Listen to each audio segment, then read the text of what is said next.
What's up, everyone? Chris Yandel here for Channelfireball.com, and welcome to another edition of Audio Articles, where we bring you articles written by the top Magic the Gathering pros in audio form Monday through Friday, so you can listen on the go wherever and whenever you want for free. And if you have a quick second, head on over to YouTube and search for Channel Fireball, ring the bell next to the subscribe button, then you can get access to all the videos that our pros are making just for you. If you want quicker access to the podcast and you have an iPhone, ask Siri to play the most recent episode of Channel Fireball's podcast and you're all set. We're also available on iTunes and Spotify. Today's episode is written by Will Jonathan. Will likes to talk about the mental side of Magic, and today he's going to talk about something that a lot of us don't like to admit that we have. Thanks for joining us today, and here is How to Mentally Cope with Situations You Fear by Will Jonathan. One of my all-time favorite movies is the original Karate Kid. My favorite scene is near the end of the movie where Danny LaRusso is fighting against Johnny Lawrence in the finals of the All-Valley Karate Championship tournament. Johnny's pretty much kicking Daniel's butt, literally, and they're near the end of the fight. It's at this point in the movie where Daniel's sensei, Mr. Miyagi, gives him a piece of advice that turns everything around. It's okay to lose to opponent, but must not lose to fear. There's no shame or weakness in admitting that you fear a particular game, match, tournament, or opponent. As you know, Magic is most definitely not an easy game. It's extremely complex, both physically and mentally. And on top of that, it's rife with a variety of challenges and obstacles that have to be overcome. All human beings have fears and insecurities, so there's no shame in that. But despite how difficult it may be, and no matter how many challenges and obstacles you have to face in the game, you still have to attempt to perform your best. Having said that, utilizing ways to mitigate that fear is essential. As Mr. Miyagi said, it's fine to lose a game, a match, a tournament, or to a specific opponent. It's not fine to not compete because you're afraid, or to allow that fear to keep you from giving it everything you can. To help you mitigate any fears you may have towards a particular situation, here are some things that you can do to help you overcome them so that you can put your fears aside and play as well as you possibly can. Number 1, remind yourself of what you've been through during your time in the game and the fact that you're still here despite all of the painful moments. I've been recently working individually with a pro player who's been struggling with the fear they have of competing in certain events or against certain caliber of opponents.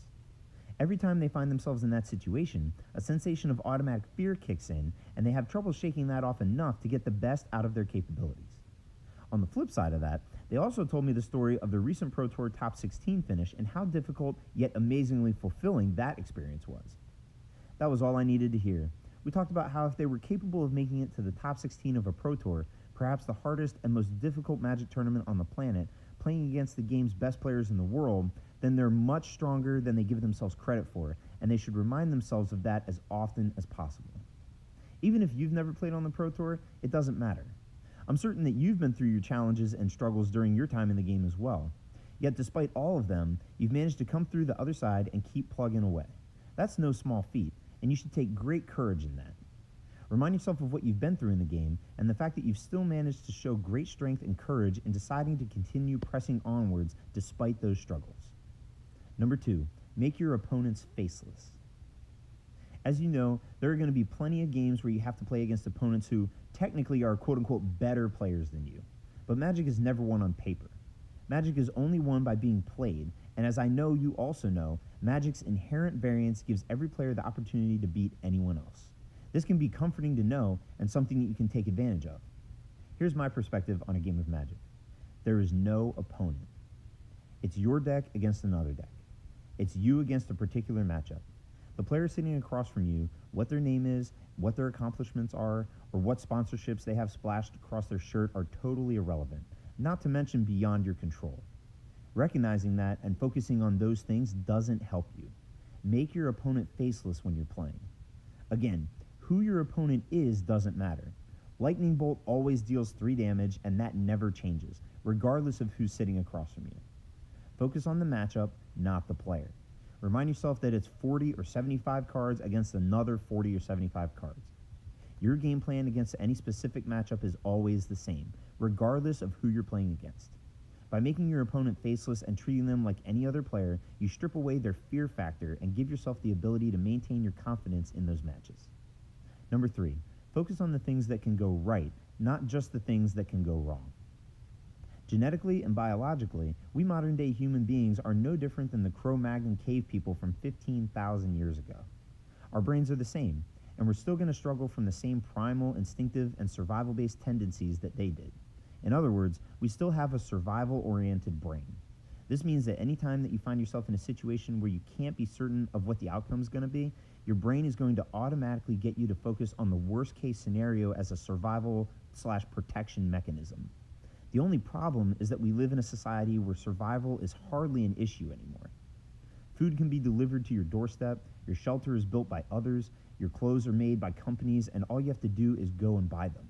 Water is clean, filtered, and run through pipes directly to your house. But even though we live in a society where survival is particularly a non-issue, we still have a survival-oriented brain that we have to deal with, which means that those survival instincts still show up even in Magic.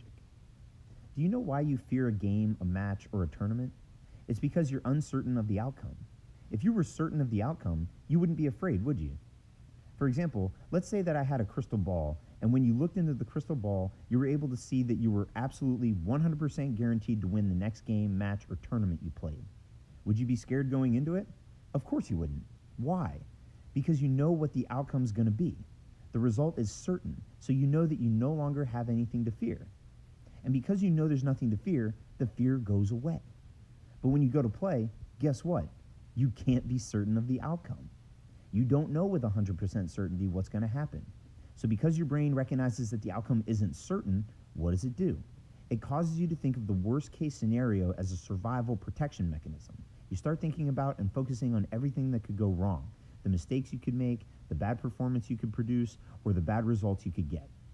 You can fight against this by, quote-unquote, turning on your brain, taking control of your thought process, and intentionally and consciously directing your thoughts and focus toward the positives, the things that could go right instead of wrong. Technically, could you make mistakes, play badly, and lose? Sure, of course you could, but focusing on that and dwelling on that doesn't benefit you. Focus on what can go right. Dwell on the great plays that you're capable of making, the great performances you're capable of producing, and the results that you're capable of achieving. In closing, I'd like to provide you with another one of my favorite quotes, this time from Garth Stein, the best-selling author of the book, The Art of Racing in the Rain. He once said this: "There is no dishonor in losing the race. There is only dishonor in not racing because you're afraid to lose." The feeling of fear is natural, but the acceptance and permission of fear is a choice. Utilizing methods for mitigating and dealing with those fears is the obligation of every athlete, and these methods can certainly help you to do just that. If you're interested in the mental side of the game, a pro player buddy of mine and I just started a podcast dedicated to talking about it. You can find links to it in this article. You can also find links to John's book here in this article as well. Do you have a specific method you use for mitigating any fears you have when you're playing? If so, share them in the comment section and let me know. I'd love to hear about it, and you may be able to help other players in the process as well. That does it for this episode of Audio Articles. Make sure to head over to channelfireball.com and leave Will a comment about what you thought about today's article. Or you can hit him up on Twitter @_WillJonathan_.